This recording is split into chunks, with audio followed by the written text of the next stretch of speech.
Are we on Facebook now, brother?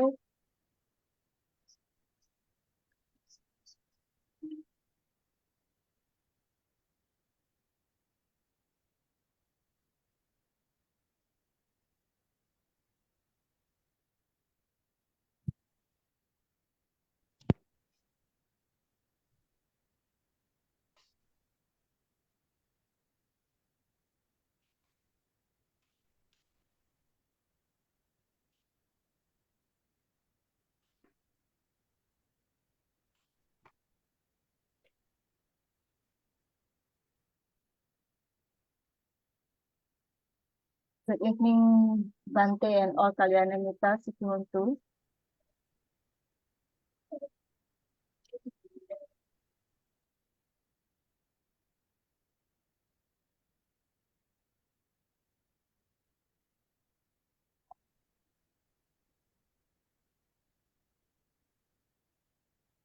Good evening, Bhante and all Kalyana Mitra, Sikimontu. Welcome to Sutta discussion.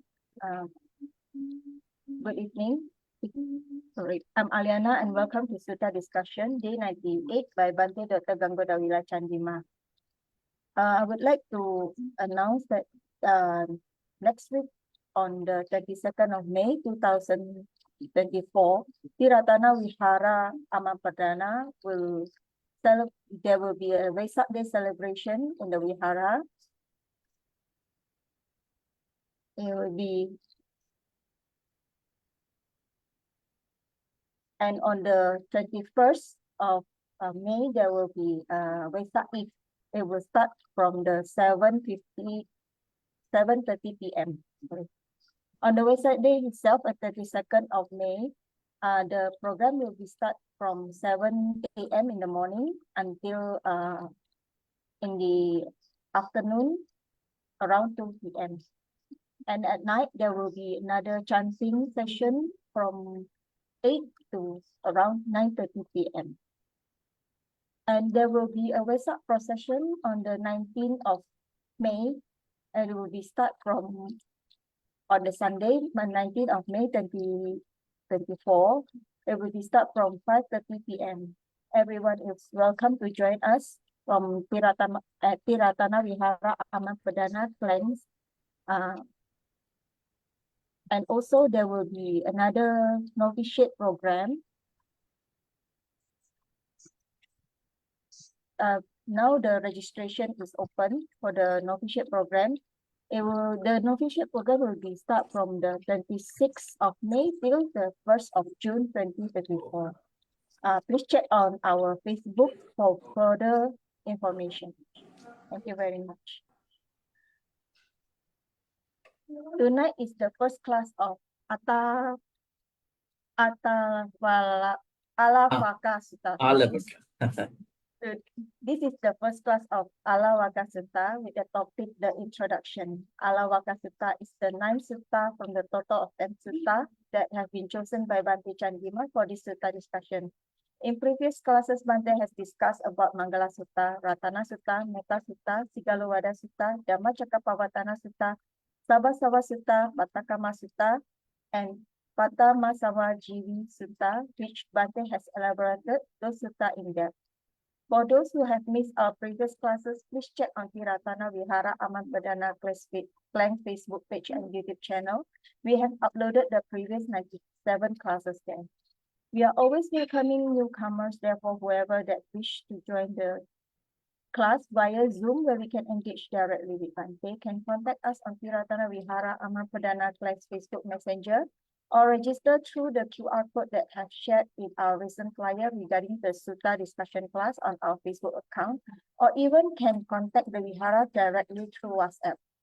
Our speaker, Bhante Dr. Ganggodawila Chandima, is the Associate Editor of the Journal of International Buddhist Studies, or JIBS, which is published by the Buddhist Research Institute of Mahachulalongkorn Raja Vidyalaya University in Thailand. He was previously a research fellow at the Center for Studies in Religion and Society, or CSRS, at University of Victoria, Canada. Bhante was also Theravada Buddhist chaplain at the University of British Columbia in Vancouver, Canada from year 2012 to 2016. Bhante is currently the Senior Advisor to Ti-Ratana, a virtual Dharma organization that hosts a weekly online Pali reading class, Sutta discussion, Dharma talks, and a variety of other Dharma activities. His Dharma works can be accessed at www.patisota.blogspot.com, and we can also follow Bhante at Patisota Facebook account. Without further ado, we welcome once again Bhante, and as always, thank you very much for the wonderful guidance and teaching. Sadhu, sadhu. Thank you, Ariana, for the great introduction. Good evening, Dhamma friends. Welcome back to the Friday Sutta discussion hosted by Ti-Ratana Vihara Mahaprabhu. And today we are going to conduct day 98 discussion. And plus, as Aliana mentioned, today we are going to start off a new sutta. Bhante, can I interrupt 1 minute, Bhante? I want to refer back to the previous sutta, Bhante, the Patama Samajivi Sutta. In that sutta, the Buddha tells what the husband and wife should do. But did the Buddha mention or did the Buddha recommend that the husband and wife should be husband and wife in every life or not? Is it good to be, or is it recommended by the Buddha, or is it not recommended by the Buddha? It's not stated there in the sutta, is it? Okay, can I answer that question after we salute the Buddha? Okay, all right. Okay, good. Let's pay respect to the Buddha first. Okay. Sadhu, sadhu, sadhu. Namo tassa bhagavato arahato samma sambuddhassa. Namo tassa bhagavato arahato samma sambuddhassa. Namo tassa bhagavato arahato samma sambuddhassa. Today we have Aliana, Kim Neo, and Kim You on Wu Lim Tiselim Nai Cheng Kati Corina Emma Wong Shuin Biang. I think I understand that this is a very busy time in many viharas. I think because of the Vesak preparations, so some are busy with those things. Some have personally let me know that they are busy with Vesak preparations. It's okay. Before we go to the new sutta, as Brother Wu asked a question today, as a follow-up question, was it the Buddha's suggestion that husband and wife should be reborn together and then to every be life? Yeah, yeah. Oh, it was not Buddha's suggestion. It was Nakula Mata's and Nakula Pita's wish, whether it is possible, because then the Buddha said it will be possible because they had already attained Sotapatti. Oh. So it is within the enlightenment, parameters. But it depends. I mean, although Buddhism talks about liberation, it's the precious goal that everybody can work on, but some might not agree with that in their own personal pursuits, right? So we cannot push those people because we are very free, independent, at the same time tolerating kind of beings, right? Not that you must, you should. So it was not in the Buddha's best interest, but he said it would be possible because they are not a new couple. They were Buddha's parents as well for 500 lifetimes. Yeah, it was they were Buddha's parents for 500 lifetimes. So maybe Buddha like that they would be reborn also because they were his mother and father on one side. On the other hand, in terms of Bhavatanha, craving to be reborn, they should be okay because they already attained Sotapatti. Let's say somebody, let's take a modern couple in today's world. They may have not attained anything like this, but they still would love to be reborn, right? So rather we look at it from a very high-end Dhamma teaching point, we cannot say it is wrong. It is papa, right? So, but it depends on their interest about how they want to live. Unless they make akusala in the sense of 10 akusalas, right?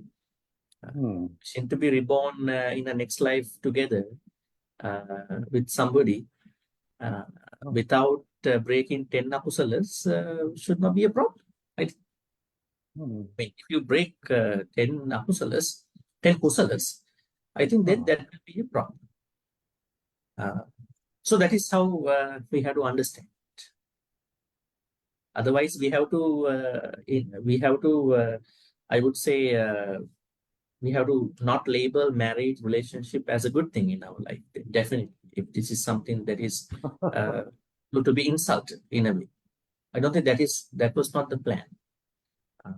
Yeah, it was in the best interest of Nakula Mata and Nakula Pita. Yeah, because their wish. But now nowadays people, today also people whatever they wish like. From the Buddhist point of view, it is neither good or bad if you remain married every life. no, I mean, I think nobody will be wishing to be with somebody if they had not felt anything from that person, right?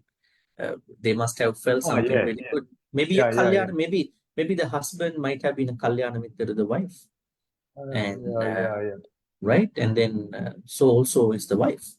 Maybe they might think if we would be reborn together, we could do more Dhamma things. Now, what is the purpose of Imina Punya Kammena at the end of every Dhamma activity?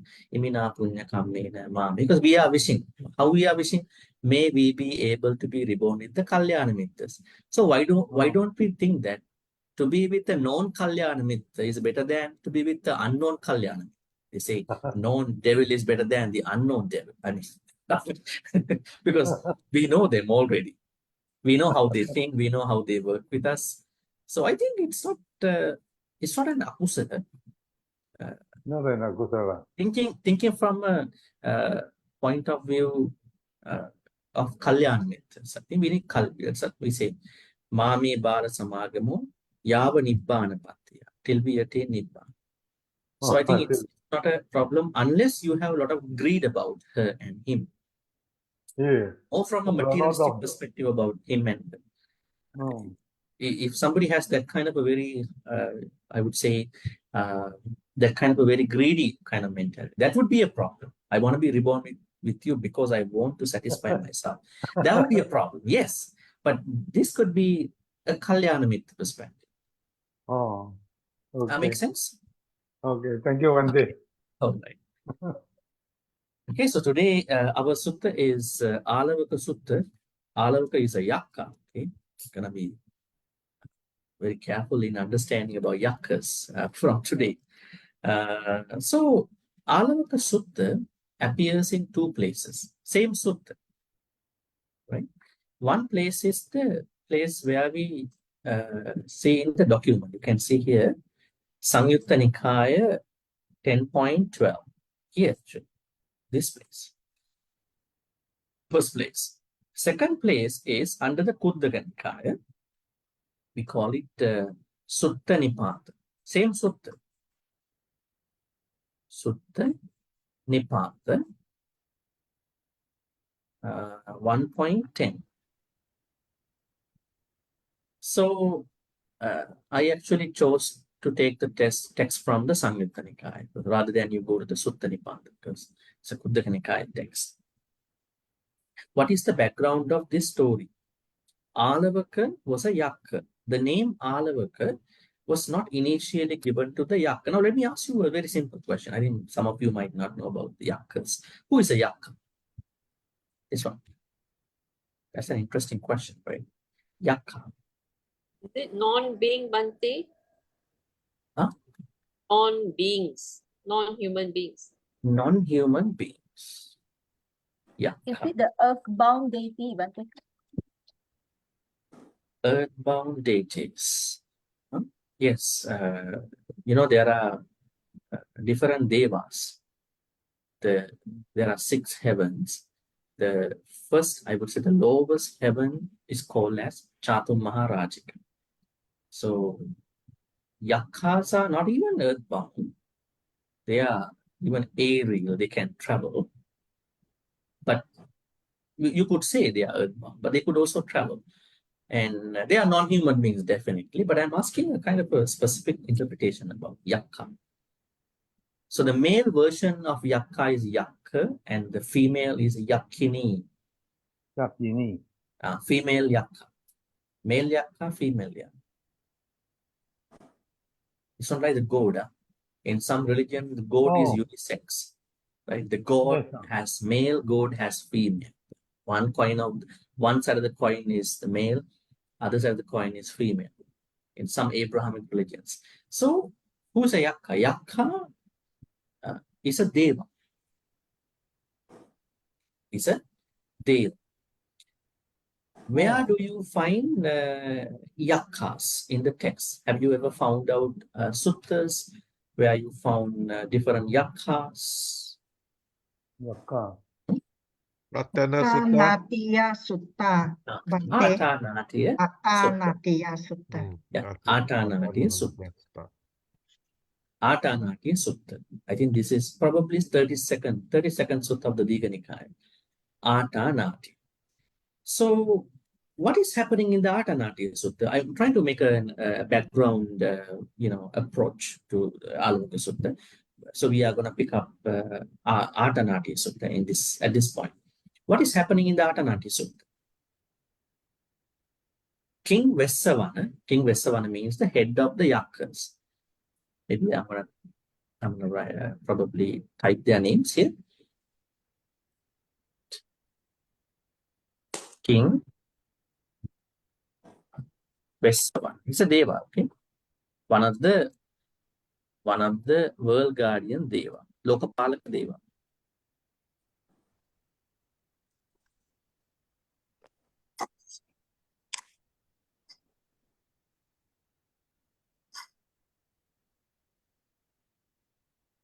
King Vessavana. So King Vessavana, with his other 3 devas, we call them Datarat, Virud, Virupak, right? So with his other, there are 4 world guardian devas. So Vessavana, along with his other 3 main devas, who are administering who are taking care of the whole world, whole universe, came to see the Buddha. Buddha was staying at that time in the Gijjakuta. Where did he stay at that time? Gijjakuta. I think most of you who went to India must have climbed to Gijjakuta, isn't it? Did you? Did you climb to Gijjakuta? So, Bhante. Vultures Peak, Bhante. Vultures Peak. How many of you been to what Vultures Peak? Oh, I have been. Did you see some vultures over there? No. But to see a stone there. The shape of the vulture. Oh. Yeah. So Vultures Peak. There are a lot of information So, about. Bhante. Yes. Bhante, this means this sutta, Buddha did not deliver it in the human realm. He must be delivering it in the yakka realm. No. Now I just said human realm. he delivered it at the Gijjakuta. So it's a human world. In the human world. Yeah. They came to him. Yeah. Oh, they came here. Yeah. Okay. So now Gijjakuta is a very, very special place. It is said that a lot of non-humans living around this area, Gijjakuta. Arahant Moggallana is said to have spotted a lot of hungry ghosts in this area, Gijjakuta. And you see that some of the suttas, I think some of the Bojjhangas as well, right?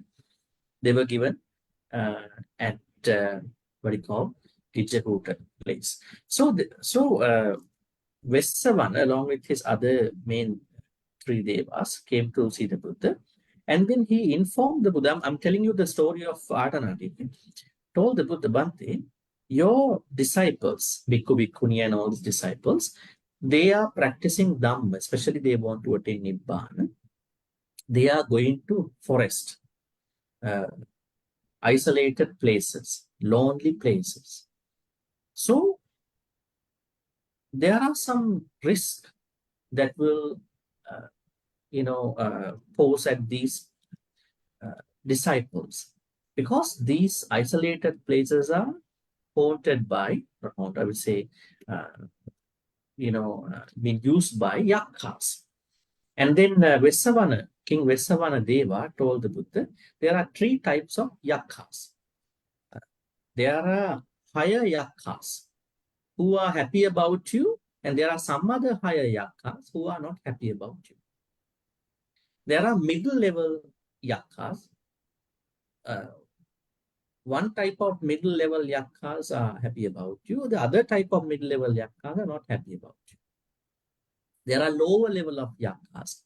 Some of the lower level yaksas are happy about you. Some of the lower level yaksas are not happy about you. What is the problem here? The problem here is that you are talking to people not to kill, not to steal, not to sexually misbehave, not to lie, not to take food and beverages to a point where you lose the presence of your mind. Yaksas don't like that. Yaksas want to kill others. Yaksas want to steal. Yaksas want to sexually misbehave. Yaksas want to lie. Yaksas want to be, absent-minded. So that is why some yaksas of the higher yaksas, mid-level yaksas, lower yaksas are not happy about it. So then I warn you, when your disciples go to forest, when your disciples go to isolated places, those unhappy yaksas will trouble your disciples.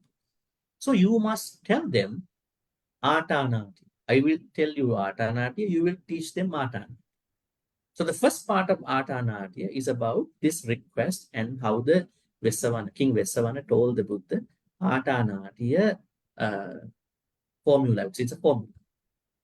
And then it's a very interesting sutta.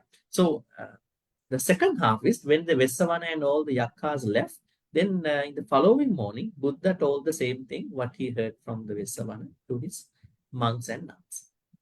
So what we are supposed to understand here is that yaksas are attacking the monastics, monks and nuns who are left in the forest.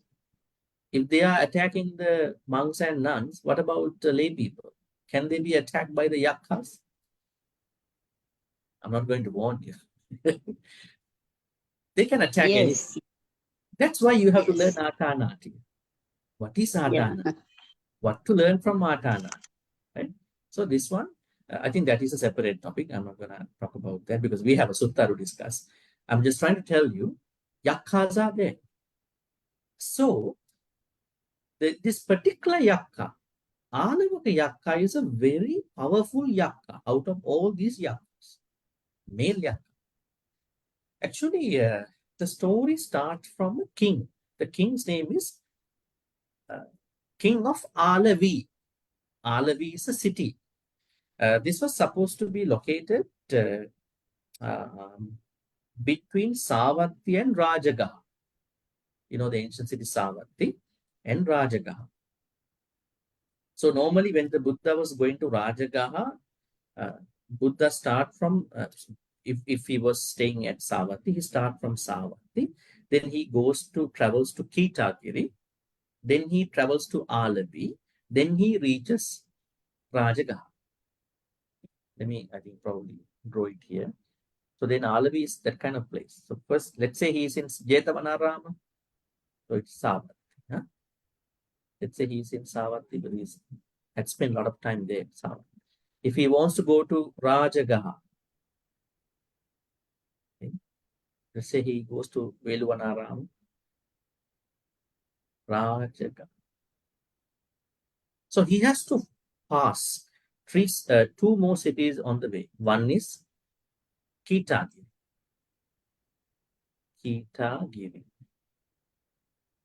Other one is Āḷavi.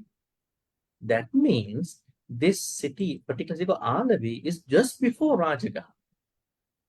where the sutta was given, this Āḷavaka sutta was given in a city called Āḷavi. Now, going back, Āḷavi, the city of Āḷavi had a lot of references in the text. Buddha actually spent one of the vassas in the city of Āḷavi. We call it 16th vassa. The Buddha spent his 16th vassa in the city of Āḷavi. There was a pagoda in this city called Āḷavaka. Āḷavaka pagoda, where he Buddha spent his vassa. Āḷavaka. Āḷavaka. Now, don't call Āḷavaka as a yakka, okay? This is a separate thing. Āḷavaka is a pagoda. This is where the Buddha stayed on his 16th vassa. So, when the Buddha spent 16th vassa, what would you think about his age? How old was he by that time? So, he became the Buddha when he was 35 years old. Then 51. from there onwards, you have to calculate 16 years, right? Then, 51. how old was he? 51.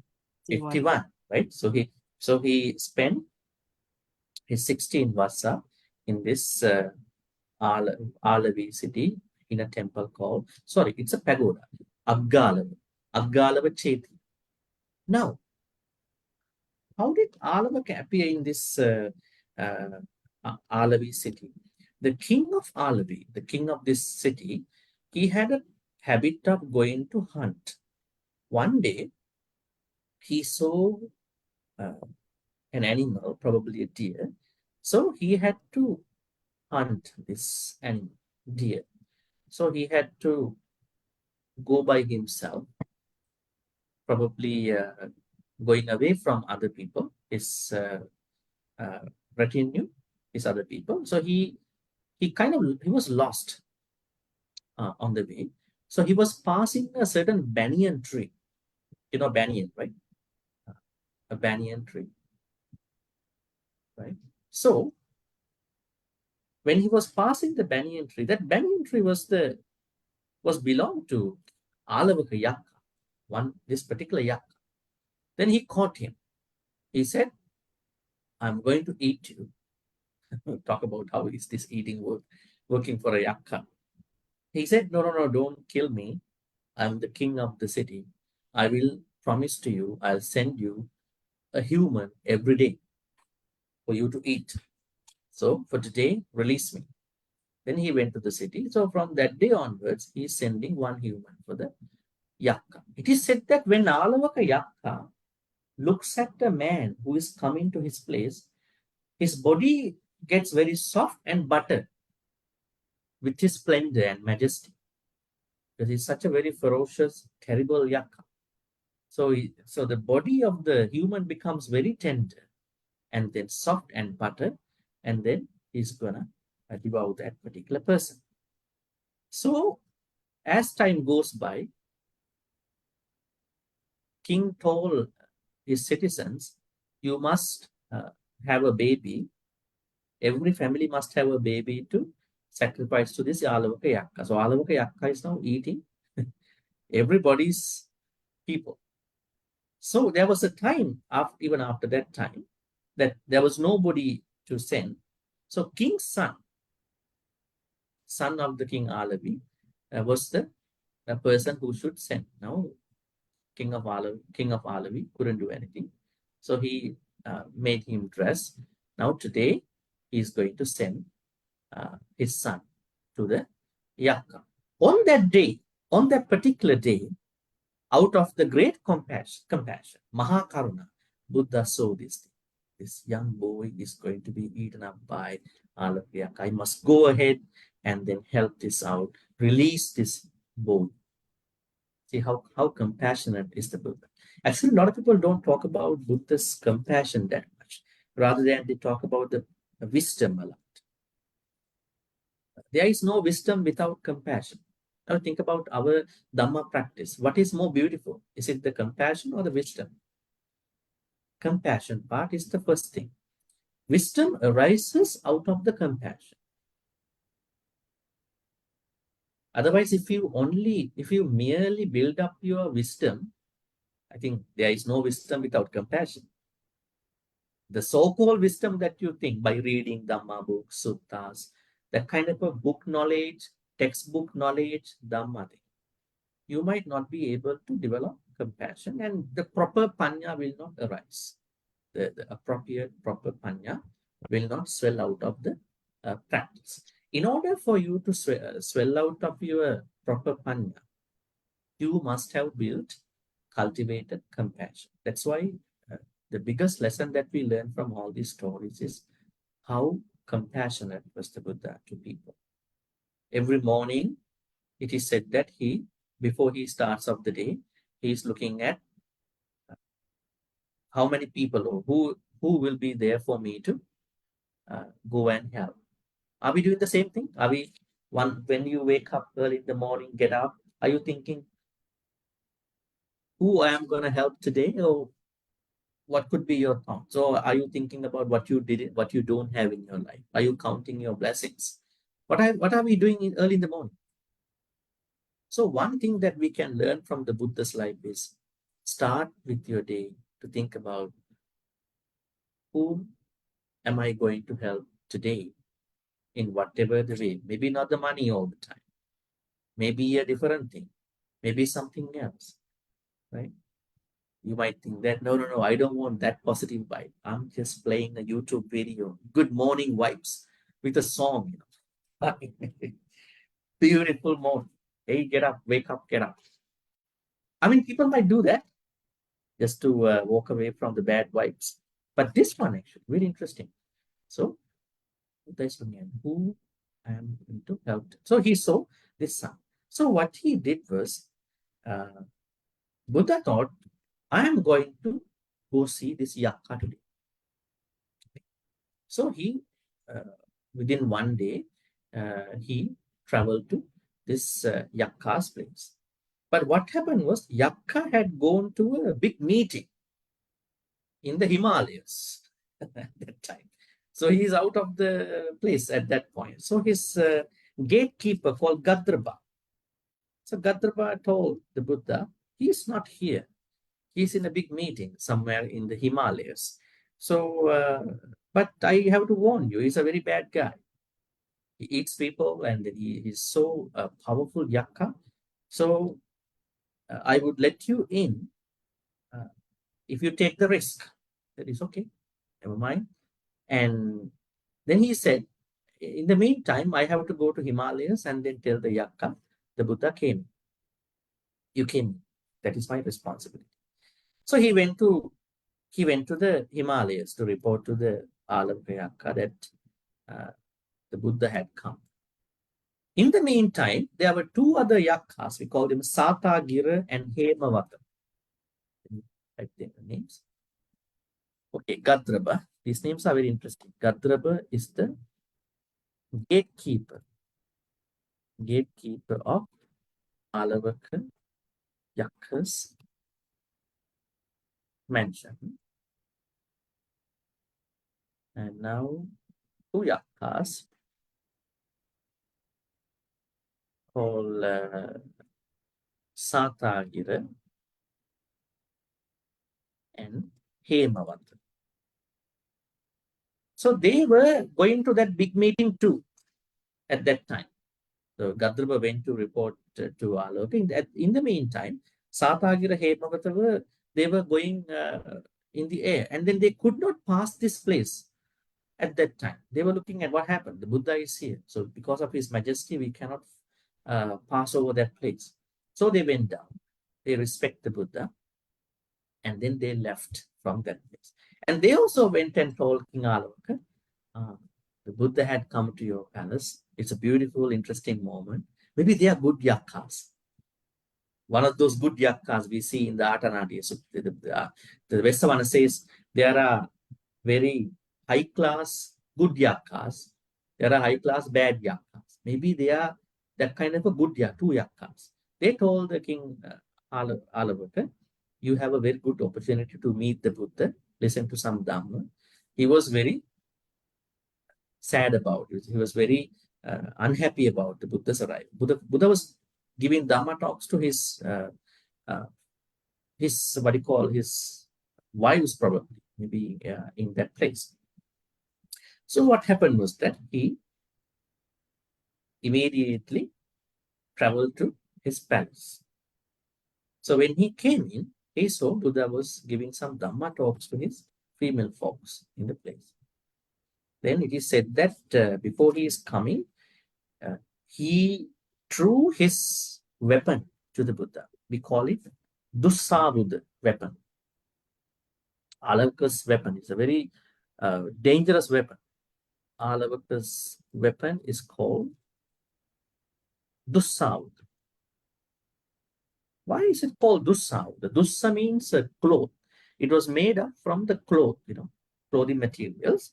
It is said that when he released this particular weapon in the sky, there will be no rain for 12 years. Isn't it interesting? Huh? No rain for 12 years. If he left it on the earth, the whole ocean can be dried up. That kind of a powerful weapon. So, but nothing happened because of the majesty of the Buddha. So when we talk about the weapons, there are 3 other weapons. This is the first one, Āḷavaka's weapon. The second weapon is called Vajrabuddha. This is the weapon of the Sakka. He uses this for his operations. The third one is called Gadrabuddha. This is the weapon of King Vessavana. The fourth weapon is possessed by Yama. Call it the Nayana Buddha.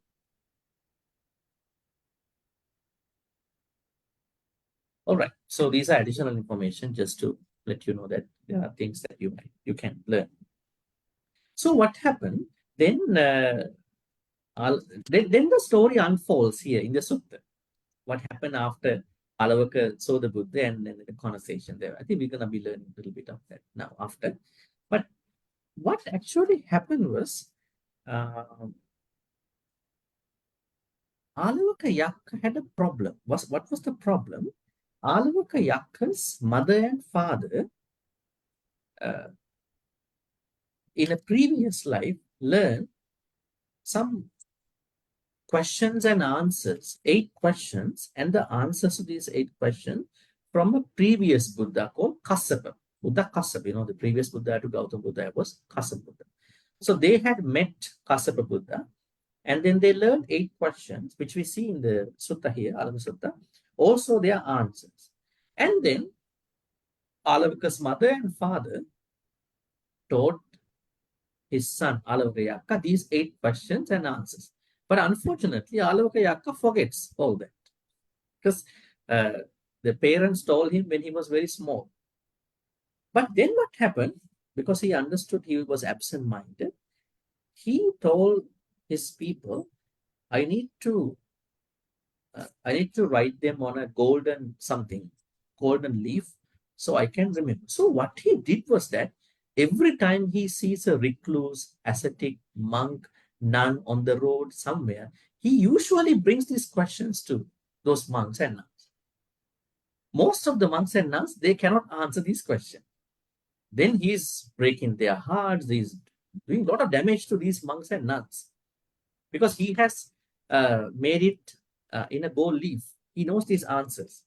So he thought, okay, I'm going to ask this person these 8 questions, same questions and answers which his mother and father taught him. All right, that's the background story about Āḷavaka. I think before we jump onto the sutta about how the Buddha met him and how the Āḷavaka came in, how that was happened, let's also discuss about Yakka a little bit more. Now, I think one more thing to be added. Now, the Buddha's plans to save King Āḷava's son. So he met Āḷavaka. Āḷavaka finally becomes a Sotapanna. We will discuss that later, actually, that part. But before that, what are we supposed to learn about the Yakkas?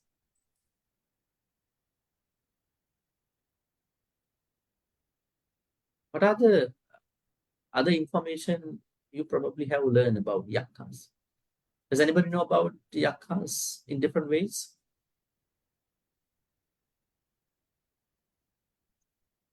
Have you ever heard this Pali stanza?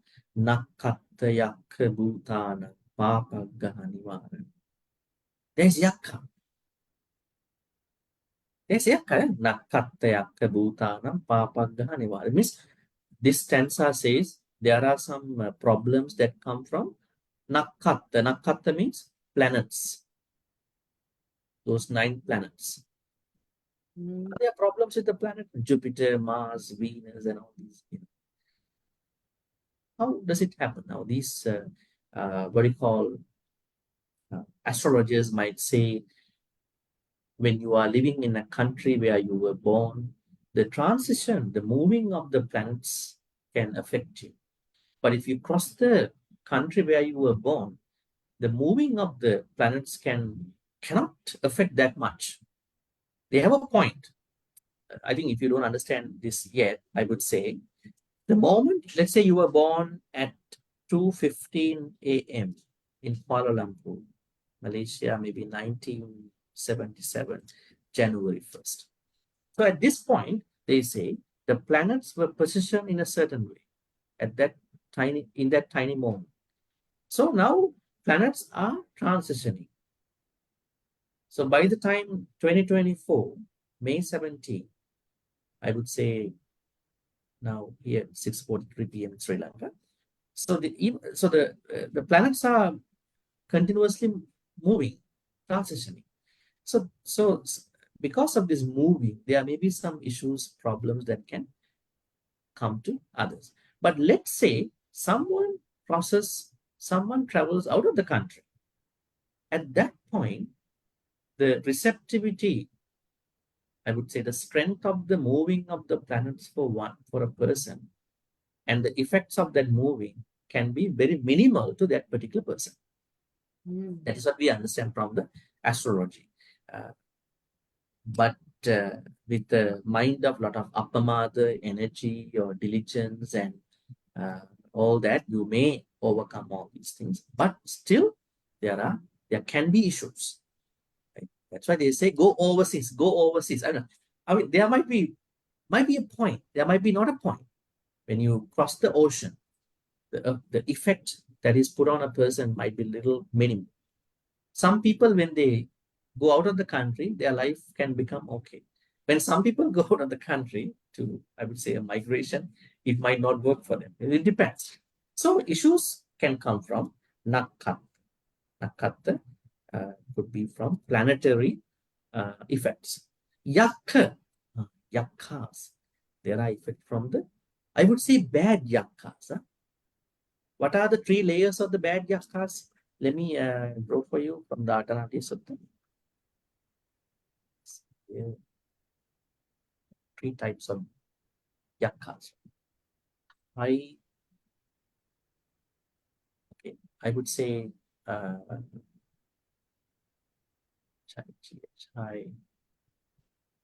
then middle level yakka. Then the low yakka, I would say high level, middle level, low level. So high level has good yakka and bad yakka. Middle also has good and bad yakka. Low level also has good and bad yakkas. Okay. So I'm talking about these bad yakkas under high class, bad yakkas under middle class, bad yakkas under low class. So quite amount of yakkas here, bad guys, bad yakkas. So they can really affect people. So that's why we have to learn Ātanati formula. At the same time, some kind of chanting. Nakatta yakka bhutanam papaggaha. Again, papaggaha is bad planets. Nakatta, some people say they are bad timings. Actually, we don't believe that we should have a time to do anything. Do we have a time to meditate? 6:45 is my good time for meditation, or maybe 7:45. We don't have a time. So nakatta can be a little bit funny moment. Nakatta, there's no nakatta. The time that you want to do something is good time. But if you always think, oh, 6:45 is the best time for my meditation and not 6:58. So that means you are creating an unnecessary problem in your Dhamma practice. You create that kind of time. So whenever you're free, you go for your meditation. You do your what you call prayers, morning, evening. Don't try to limit your things to different times. So then timing will take you over. It can take you over. Right? It happens. You go to Japan, people are so much time management. I would say time-minded.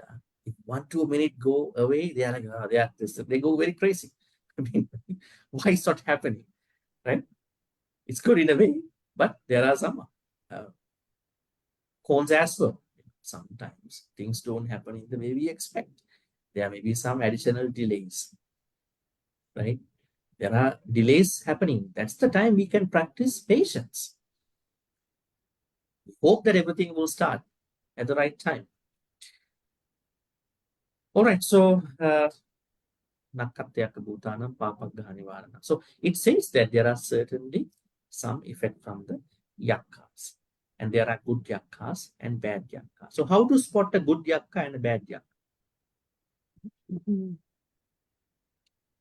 How do I know whether I have seen them or not? How to spot a good yakka and a bad yakka? I would add yakini as well. How to spot the good male yakka or female yakka, or how to spot a bad male yakka or female yakini. Bhante, can we see them, the yakas? We don't know. I mean, yakkas are devas, right? Yes. Eventually, they are devas. So it is said that when you come to the second jhana, you can see the devas. Okay. Otherwise, you can't see them.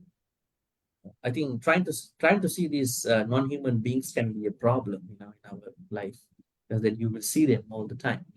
So it might be an unnecessary problem for us. Right?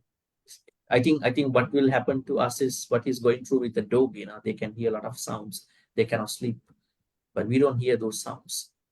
So they have a capacity of 16,000 hertz. Right? What if we can hear all the sounds in the world? Can we even sleep? What the problem is that we want to sleep. We want to have a quiet time. But there are certain animals like dogs. They can hear a lot of things, like a wider range. Right? So they are always troubled by these sounds. Right? It's like someone who has mastered music. They are very sensitive to sounds, isn't it? They are very sensitive, even for a small, tiny sound. Right?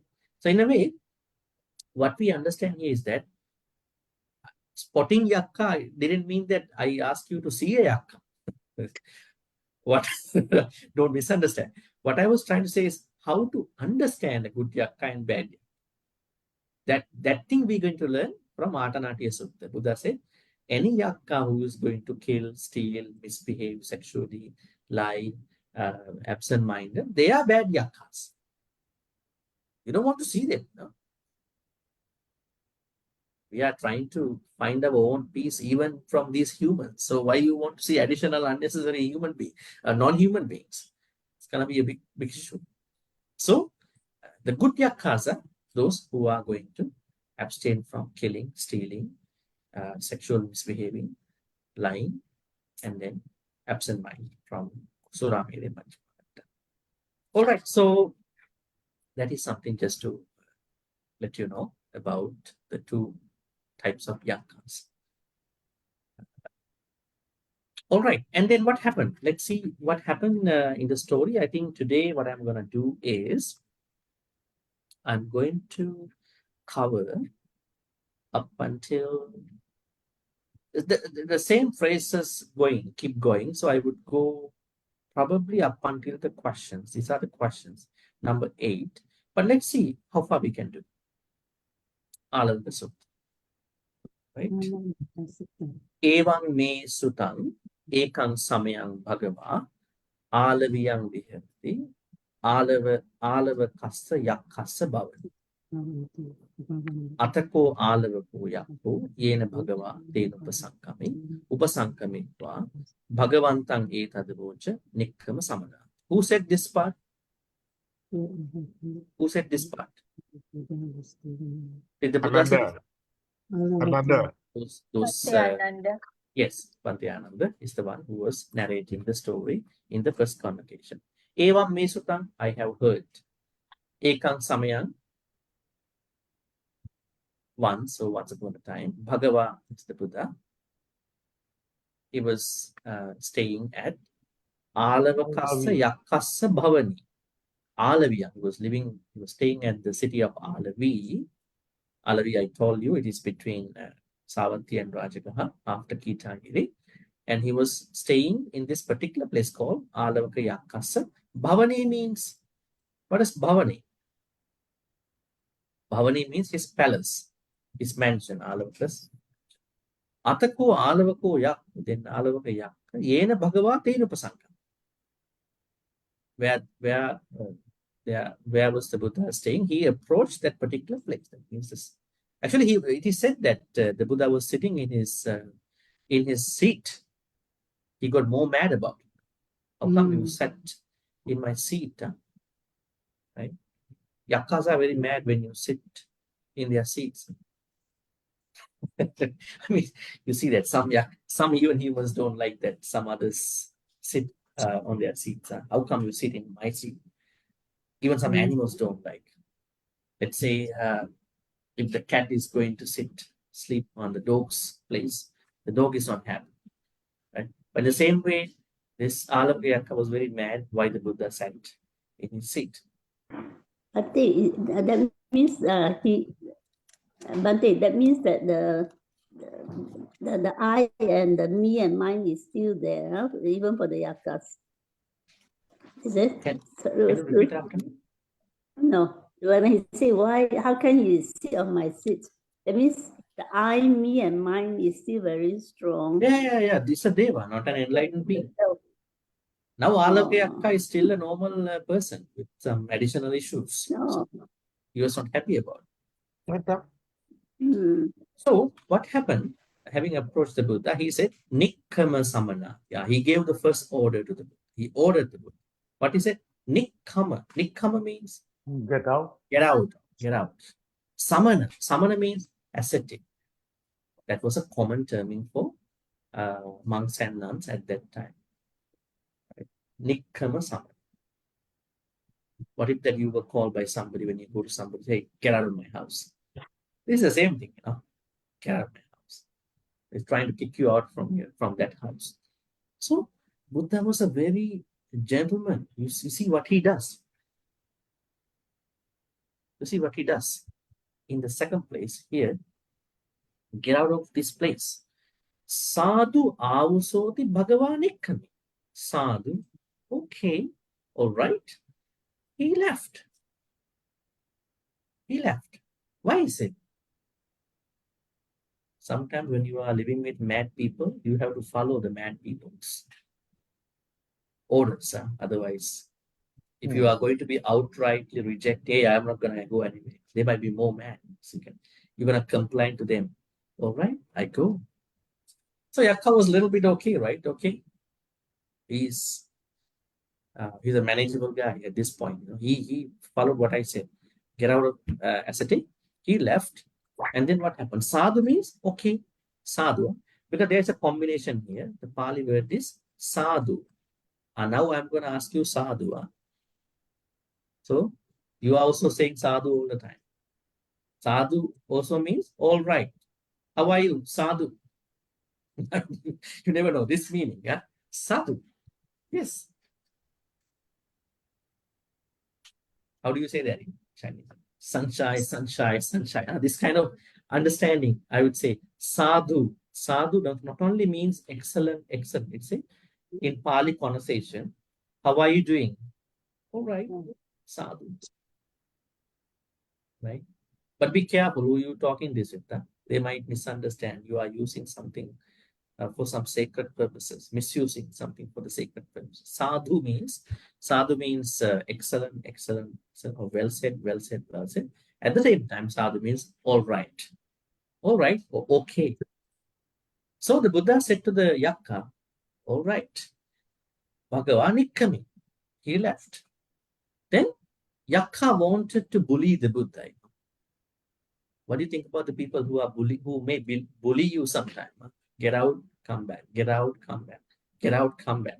This kind of thinking. So he said then to the Buddha, Pavisa Samana. Pavisa means getting. Come back. Then the Buddha said, sadhu, all right. He got it. Okay. He asked him to get out. Now he asked him to get in. Come back. Then what happened?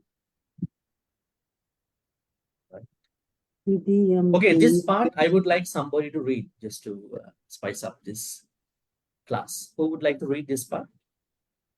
I'm going to make it a little bit. Yeah, this part. Anyone would like to read? I Okay, try, Bhante. Bhante. Come on, go ahead, sister. Yes. Okay. Yes. Is my mic on? Dudiyampi ko Āḷavaka yako bhagavantam. Etada uca nikama samanati. Sada uso ti bhagawa nikami pavisa samanati.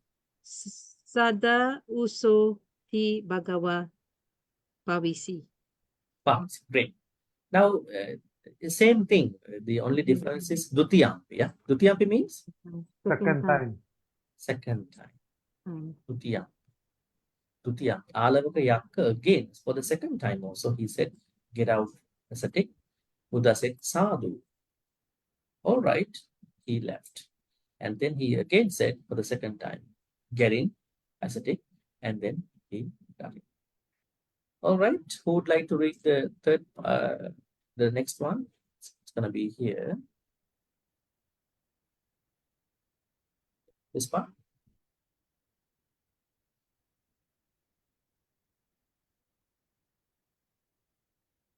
Yeah, who would like to read this part? Yes, Ken, please go ahead.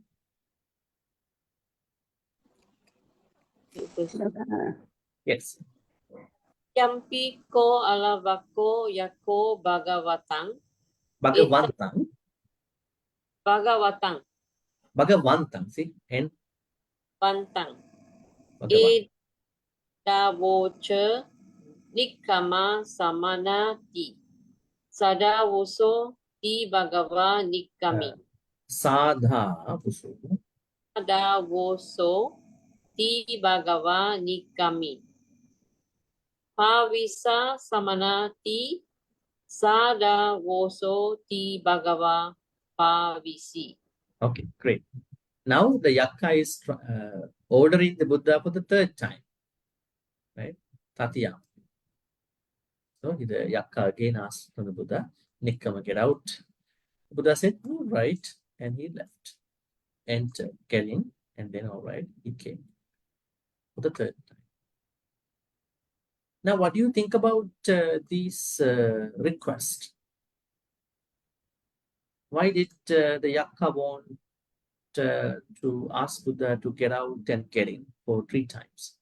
Maybe he's going to keep continuing, but so far he has asked 3 times to get out and get in. What do you think the reason behind this asking? Get in, get out and get in. Testing his patience. Yeah. Is he testing his patience? Yakka is very impatient. Maybe he wanted to bully him in the first place, you know. Make fun of it. Huh? Make fun on him. Trying to I humiliate. think humans are doing that. Not the Yakkas. Trying to Yakkas are not humiliate. making fun of those things. Yakkas are pretty serious guys. They are pretty serious. They have something in their mind. They want to do it. But humans are mocking and they're making fun. I think kind of bullying. So Are he they wanted to. Yes. exercise? Is he trying to exercise his power? Is he trying to exercise his power? Could be. At the same time, he wanted Buddha to be tired. So when he goes out and then come in, goes out, come in, feels like tired. So then he knew, he might have thought that then the Buddha would not be able to answer the questions that he's going to ask after this. So when you are tired, you can't answer. You cannot brainstorm about these questions. He wanted to make him tired, and then to Maybe not just tired, but fed up and angry, so he won't be able to answer well. exhausted, making him yeah. pretty exhausted about. Emotionally exhausted, Yes. angry, fed up, and frustrated, Yes. and all that. Yes. Yeah. Yes. But I really admire Buddha's patience and humility. Now, yes, The now at the same humility- time, we have to discuss about Buddha's patience. Now, if Buddha, work with somebody like this with lots of patience, then what is the lesson that we have to learn so far? Now, we may sometimes work with people, like I would say, unpleasant people sometimes, isn't it? Maybe in your household, maybe at workplace, maybe on the road. So what does this story so far teach us? Does it say that we have to create lots of great amount of patience to understand people and then to work with people? And more importantly, in our Dhamma path, we need lots of patience to practice rather than lots of urge to learn. What is the basic understanding of many people about Dhamma? Learn, learn, learn. You learn it with so much, hard work. And then you are going to make it to the next level. But the most important is some little quality Dhamma. Some quality Dhamma, maybe one sutta even. And understanding and with lots of patience trying to put into practice. That's what we need. Otherwise, you might turn over one page. You are learning one sutta for a couple months, next sutta for a couple months, and you are only remembering about the sutta's context, but practice is going to be not working in you because patience is not there, right? So the most important lesson that we have to learn how the Buddha dealt with the Āḷavaka. Buddha had so much power, isn't it? He had so much power. He could have avoided in the first place, second place, even in the third place, but he didn't. So the other thing is that how to deal with difficult people. Is it a big question in our life? And is it an interesting topic? How to deal with difficult people? How do we deal with difficult people? Now forget about the yakka. Yakka is a very difficult person. I mean, other people, those who are always trying to argue with us, those who have lots of problems in communicating, those who don't understand us. How to deal with these people? I think we can discuss that with the way how the Buddha dealt with this particular yakka, Āḻavaka. How to deal with them? What is one single quality that is very important? Deal with Try these people. to avoid this kind of people. avoid. That is one thing. Yes. Patience and kind. Kindness and patience. Kindness and patience. What else? You should tell your own methodology. Yeah, don't just second guess about other people. Tell what you done, how it worked out in your life when you work with difficult people. Metta and karuna. Metta and karuna. What is your own method to deal with difficult people? Try to understand why they're so angry all the time. Understanding. Empathy. Empathy. Empathy. Yeah. Others?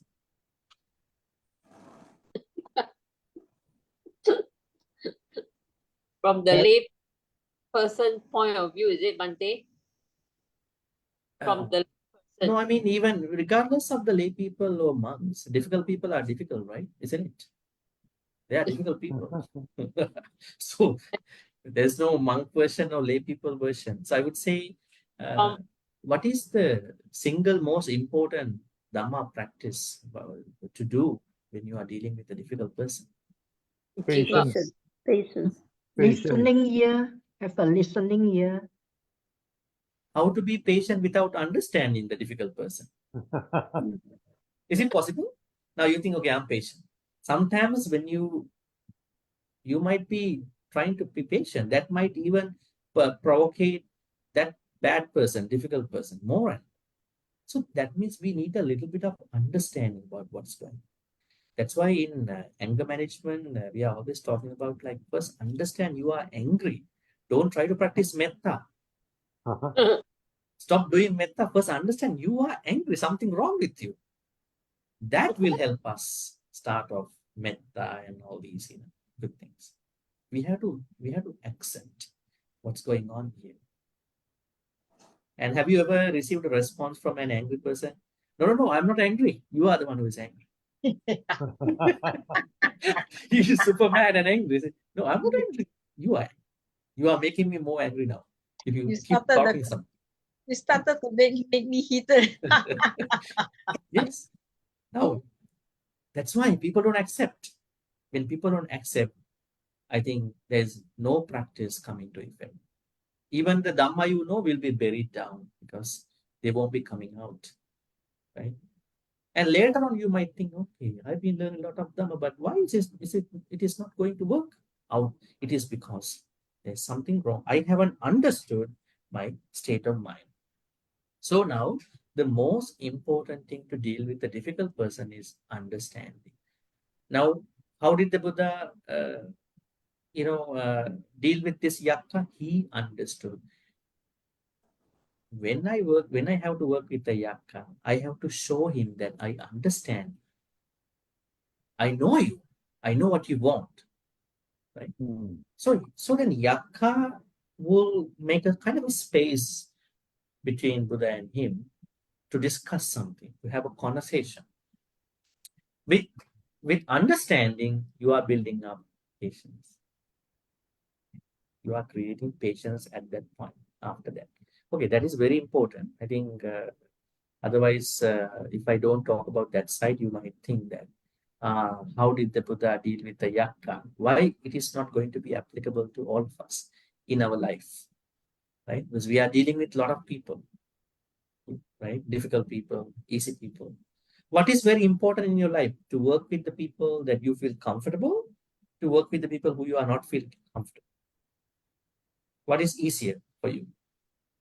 You would like to work with the people who you feel comfortable. Right? Let's say even you go to Bihar, you would like to be with the people in your same like-minded ideas. You go to another place, maybe a retreat, maybe you go to another place, right? You would like to be surrounded by those people. Otherwise, when you are going with people whose needs are not going to be met with yours, things going to be giving you a very hard time. That doesn't mean we have to isolate those people. We are looking at this, what you call, like-minded perspective.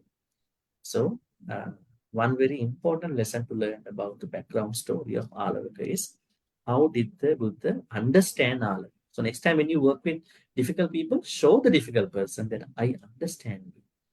But don't say that you have a problem. When you say you have a problem, the difficult person will be more mad and there will be no way out to that person's issue with you, right? So you are trying to, but with certain parameters, certain boundaries. You are not going to do everything what he does, what he asks you. It is dangerous, right? Let's say he might ask you to do something very bad. So you are not supposed to do that. But get out and get in. That's an easy game too, right? Probably kind of a playful thing. Get out and get in. Get out and get in. I think some people do this to some others. Get out of my house. After a while, they ask you to get in. Right?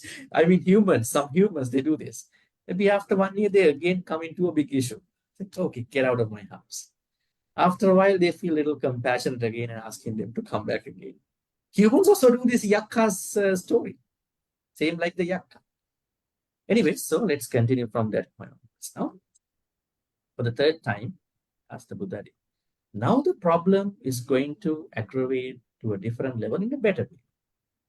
Chatuttam. Maybe we can ask someone to read this part too. T.C. Lim, would you like to read?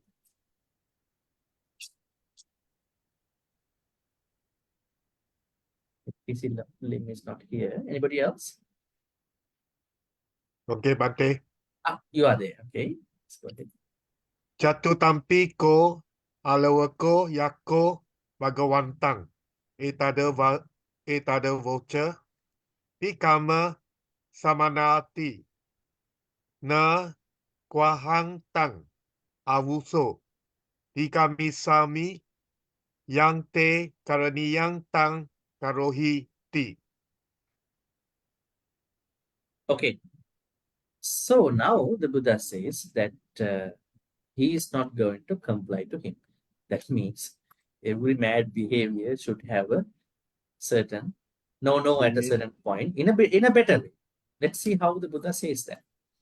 Chatuthampiko Āḷavaka. For the third time, Āḷavaka yako Bhagavanta. Āḷavaka yako told the Buddha, Nikkama samana, get out. Use ascetic. Now, what the Buddha said was, Nako ahang tang avuso nikkamisami. This word avuso is an interesting word. Avuso may be used among colleagues, probably like similar level. Remember when the 5 ascetics started talking to Buddha avuso, the Buddha said, I'm not happy that you talk to me, address me avuso, because I'm the Buddha here. Right? Anyways, so now the Buddha says to Āḷavaka, Nako ahang tang avuso nikkamisami. Now I'm not going to leave from your place. Get out. Yante karani yang tang karohi. I think some humans also make this statement. Do whatever you want, whatever you can. I don't care. Do people say like that? Yes. How do they say that? What are the human ways of saying this? Do what you like. Do what you like. Do what, Huh? okay, do what you want. Do what you want. It could be a good way. It could be in a bad way too, right? So now the Buddha has come to a point that, he went out, he came in 3 times, but for the 4th time, he said, I'm going to go out. But in a very friendly way, not in a very challenging, insulting way, in a very peaceful, Aggressive. in a peaceful way. Non-aggressive. Not like that you bang the door and saying that, do whatever you want, I don't care. Not that kind of a perspective. He said, okay, I'm not going to go out, get out from your place, but do what you like. Okay, now the conversation unfolds onto a very interesting area. Okay. Maybe we can ask someone to read this part too. Who else would like to read?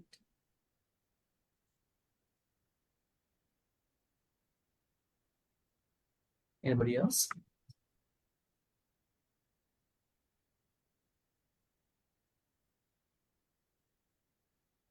Anybody want to read? Yes, Ariana, please go ahead.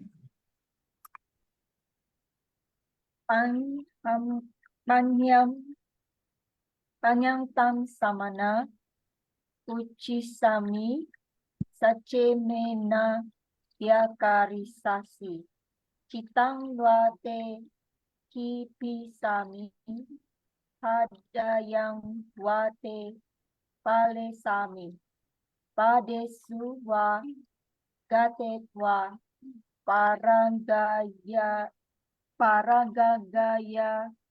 Paraganga. Paragangaya kipisamiti. Now this is the threat of the yak. Right?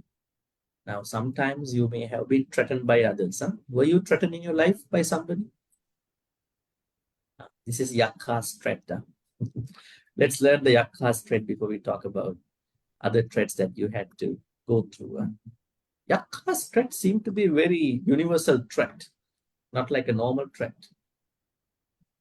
Even the local law enforcement cannot intervene in this issue because this is going to be a very terrible threat.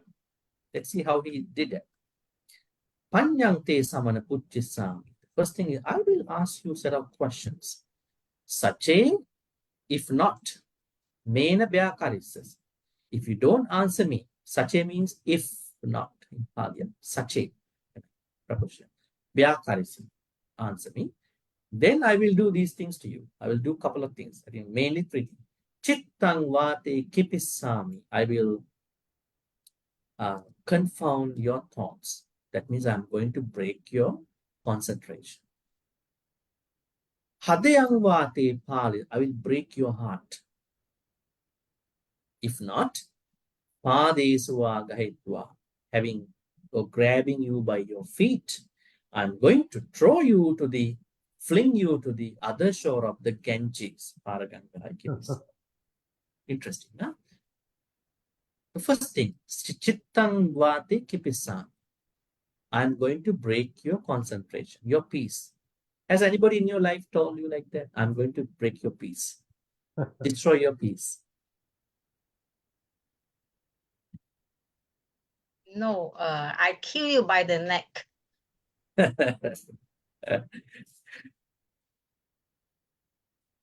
It looks like a very sweet threat. Huh? I'm gonna break your peace, but don't know what kind of peace is that. And then the second, I'm gonna break your heart. This is more likely in our human world. We think it's like a relationship kind of thing. I'm gonna break you. I'm gonna actually break up with you. I'm gonna stop everything. Like what can happen between 2 people? But the Yakka say, no, I'm gonna break your heart. Not that break up and then we'll create kind of a break in the heart. See, but the Yakka can break the heart, explode your heart. Actually, it says cleave, explode your heart. I think we have learned about some individuals when they were very sad, their heart was broken and they died. Can you remember any such story in Buddhism? Remember the Kantaka, host Kantaka. Kantaka? Who's this host? The host of the Prince Siddhartha. Right? So when Channa brought Prince Siddhartha to the Magadha state on the way, and then he got off from the host Kantaka. Host Kantaka is a very, very friendly host because he was also born at the same time with the Buddha. Co-born people.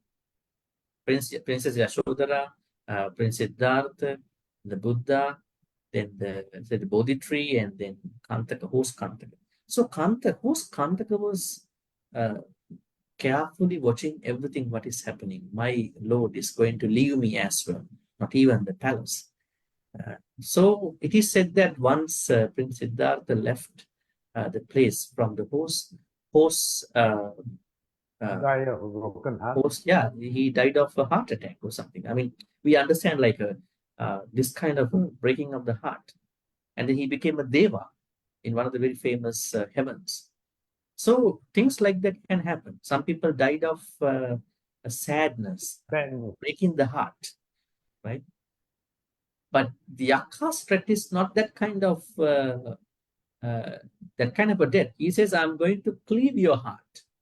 Maybe physically, maybe mentally, health-wise. We don't know. He could do any of these. It's more powerful for that. Is it like destroying, something like threatening to destroy? Yeah, physical destroy maybe. Maybe I'm going to bring you to the point that you will die out of a heart problem. People do that. Humans do. Huh? When you keep blaming me, I will die from this. People say that, humans. I'm going to die from this issue because of you. I think because they can't take any more. But Yakka is like threatening physically, mentally, emotionally. And this is interesting. Padeswa gahitva, I can take you with your feet or by your feet. I'm going to fling you to the other side of the Ganges. Paragangai. This Pali word has couple meanings. Some people say this is the end of the universe. Or some people say this is Paraganga, means the famous river called Ganges. Right? It's a big threat. All right. And then we're gonna do the other section too. It's the same. So just to minimize the timing, I'm gonna read that part.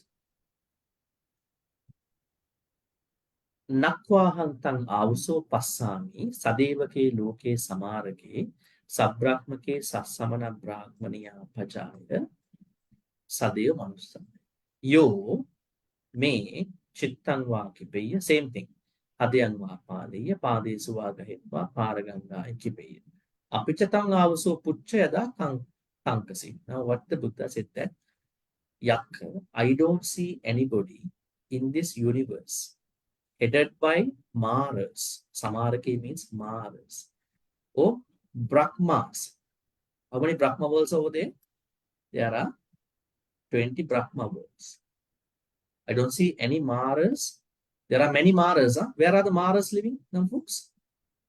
There are two places for the Maras. Nimmanarati heaven and Paranimita Vasavati heaven. They are the place. The Deva in those human worlds, those heavens, we call them as Maras. So in this universe, I don't see any Maras or any 20 types of Brahmas or any monk or any other Brahmin or any Deva who can confound my mind, or who can destroy my peace, who can destroy my heart, break my heart, who can take me by my feet and then fling me to the other shore of the Ganges. But I tell you something. If you have some questions, ask me. I can answer your question. Interesting, right? Buddha says, I don't see anybody like that, but I will answer your question. So now I think we're going to stop at this place.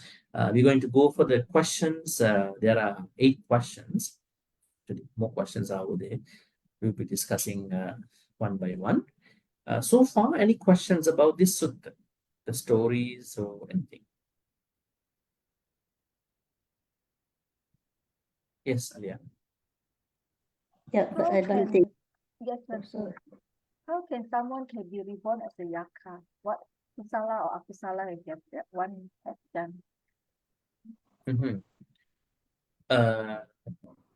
There are different devas. Now, as I said, Yakka is also a deva. Now, beings who are reborn in the Tusita heaven, they are very good devas. Even the bodhisattvas are supposed to be reborn there. Beings who are reborn in the Tavatins also very good devas. But other deva worlds like Chatu Maharajika, there are some devas who have done some good karmas, but they have done with lot of expectations. Maybe they have done some akusalas as well, a little bit. So I think in order to be reborn as a yakka in the form of a deva is a result of somebody's mixed good karma and bad karma, mixture of the both of them. That is why they are reborn as such. Now, you take a very layman's example here. Now, there are some humans who are reborn with some defects, blindness, cripple issues, maybe other health problems. They have not been fortunate enough to be reborn as a normal human being. Why is it? Tell me why is it? Now, let's say we are all human, but there is one person who is bornly blind. Why is it? Yeah, past karma, Bhante. Yeah, past karma. But we all are humans. Now, let's say humans are devas. All humans represent devas. Then why there are some humans who are differently, activating, who are different doing things? It is because there are fusion of the mixture of good and bad karma. This is one very easy way to understand that. Is it like different grades of devas, Bhante? Yeah, Yakka is a part of the first heaven, Chatu Maharajika.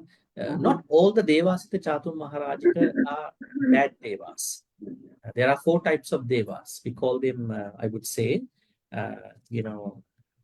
Gandhabas, Yakkas, then Kumbhandas, and Nagas. So they are the 4 types of devas under the first heaven.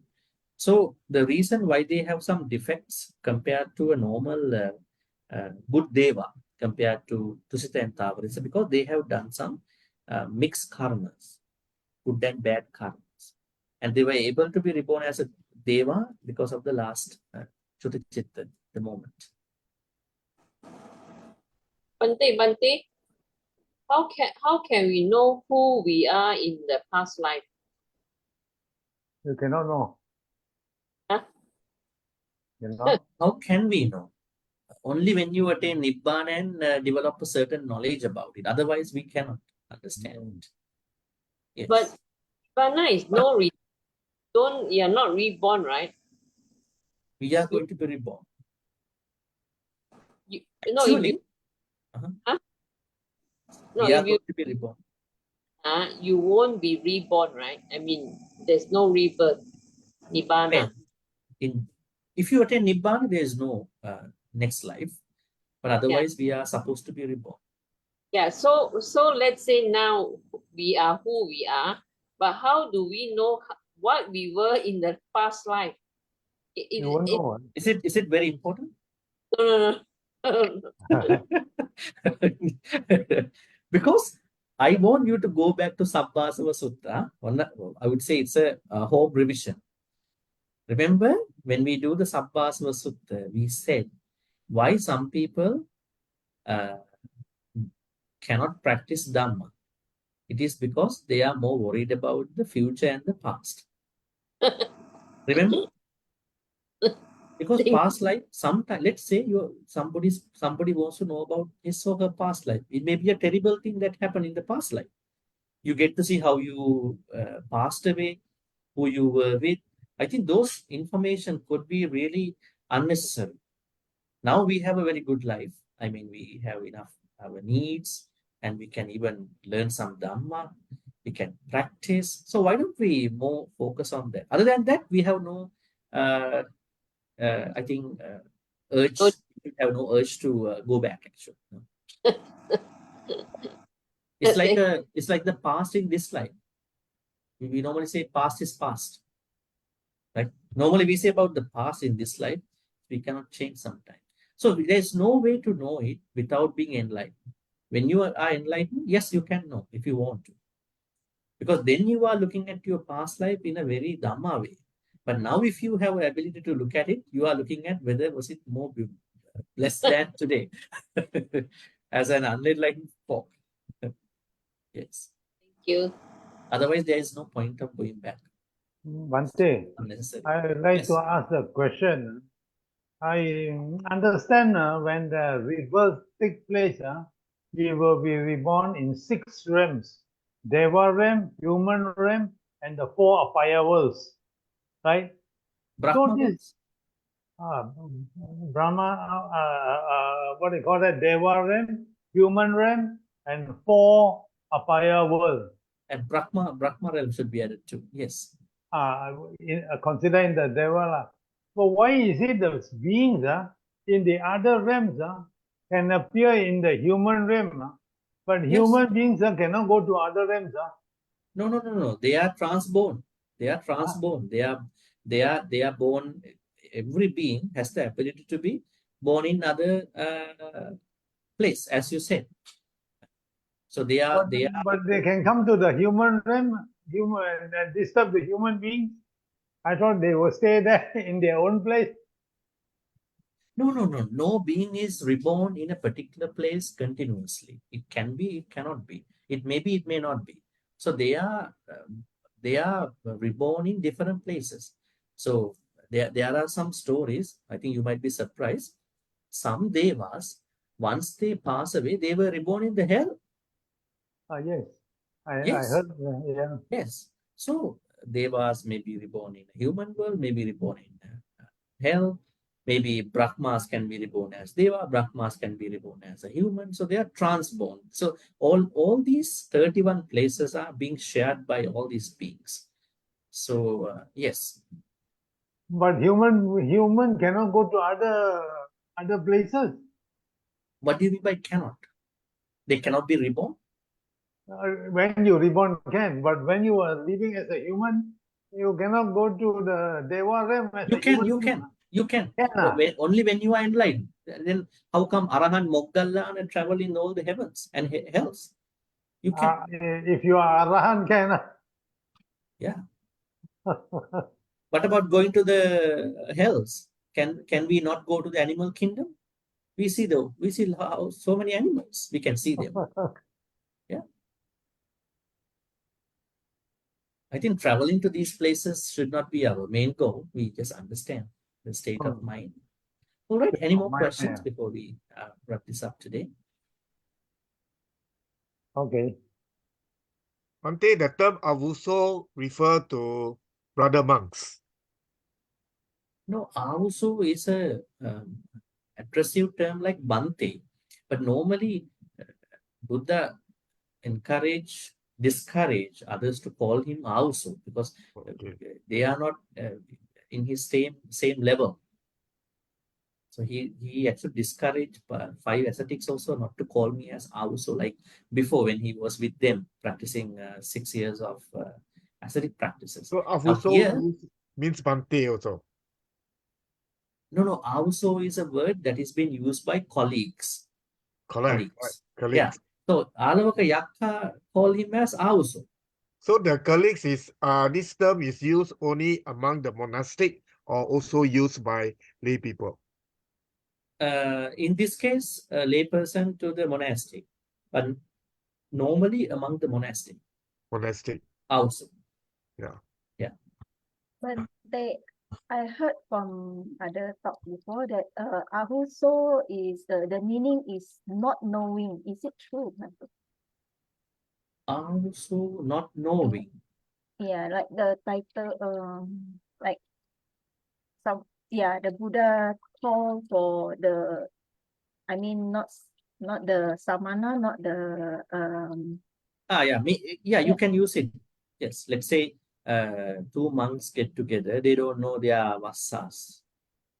They don't know them before, so they might strike up the conversation by also. But when they know that someone is senior in the Upasampada, they might start calling as Bhante. Yeah, it's not a very important thing. I mean, so how do the monastics, other people? So avuso is a masculine gender. Does it refer to feminine gender also? So far, I have seen it as something that is used by monastic males. Actually. Male, masculine gender. Yes, males. Yes. All right. Any more questions about today? Āḷavaka? Bhante, can I ask again about the co-born with Buddha? There are 5 or 4?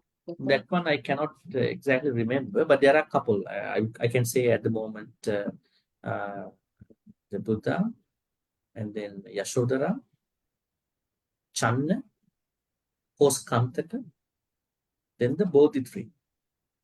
Maybe there may be another 1 or 2. I don't know. I mean, at the moment I can say 5. Hope. Yes. All right. Seems that there are no more questions. I have to say that I have to excuse for next week too, because I'm traveling.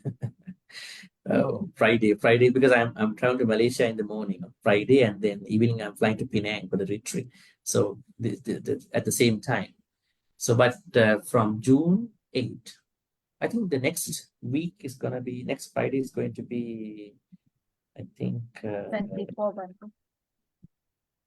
Yeah, 24, then 31st. Yeah, 31st, we should be able to do it. So, yeah. So I think it's going to be our 99th class. Yeah. So I hope you're going to be catching up with all that. So 24, no class, Bhante? Yeah, so 24th is going to be a very busy day. Right. Yes, so we're going to be, yeah. All right, so let's then transfer good karmas and share good karmas. May all the good karmas which we've been making today be transferred to all the departed ones who passed away in the name of all of us. May they be well and happy. May they attain the supreme bliss of Nibbana. Sadhu, sadhu, sadhu. Idam me nyati nang hotu nyate. Idam me nyati nang hotu sukita nyate. Idam me nyati nang hotu sukita nyate. May Deva Naga Mahindika also share all these good karmas. When you say Deva, Yakhas are also included here. May they be well and happy. May they protect and bless all of us for good health, quality of life, prosperity, and safety. May Deva Naga Mahindika also finally attain the supreme bliss of Nibbana. Sadhu, sadhu. Ittavatacha ammehi sambatang punya sampadang sabbe deva anumodantu sabba sampatti siddhya. Ittavatacha ammehi sambatang punya sampadang sabbe bhuta anumodantu sabba sampatti siddhya. Ittavatacha ammehi sambatang punya sampadang sabbe sattha anumodantu sabba sampatti siddhya. Akasattha Chandima Devanaga Mahindika Punyantang Anumoditva Chirang Rakhang Turu Kasasanam. Akasattha Chandima Devanaga Mahindika Punyantang Anumoditva Chirang Rakhang Tudesanam. Akasattha Chandima Devanaga Mahindika Punyantang Anumoditva Chirang Rakhang Tumang Paranti, Chirang Rakhang Tumang Sadanti. At the same time, may we be in the company of Kalyana Mithas till we attain Nibbana. So, thinking thus, we're going to make the wish. Imina Punya Kammena Mami Bala Samagamu Satang Samagamu Yavanibbana Pantya. Finally, may all the good karmas which we've been making today, by starting off our new Sutta discussion about Āḷavaka Sutta, be supportive and helpful for all of us to attain supreme bliss of Nibbana. Sadhu, sadhu, sadhu. Abhivadana siddhis niccang vaddha pachayino chattaru dhamma vaddhanti ayuvanno sukhang balang ayurarogya sampatti sankha sampatti mevacha ato nibbana sampatti iminati saminujatu sadhu. Around next week, I think by Thursday, Friday, I think even your Vihara is celebrating Vesak. So I think everybody might be busy. I think it's good in a way that you have time to focus on the Vihara activity at the same time. So wishing you a happy Vesak day and Happy Vesak, concentrate Teresa Bhante. on Yeah. Vesak day Happy activities. Thank you very much, Yes. Bhante. Brother, Sadhu, sister. sadhu, Sadhu sadhu. At the same Bhante, time, thank wishing you. you a Good night, good night. Bhante. Joyful Good Visa, night. Bhante, and Happy everyone. Visa to all of you. Happy Visa. Happy Visa, Vesak, everyone. everybody. Yes.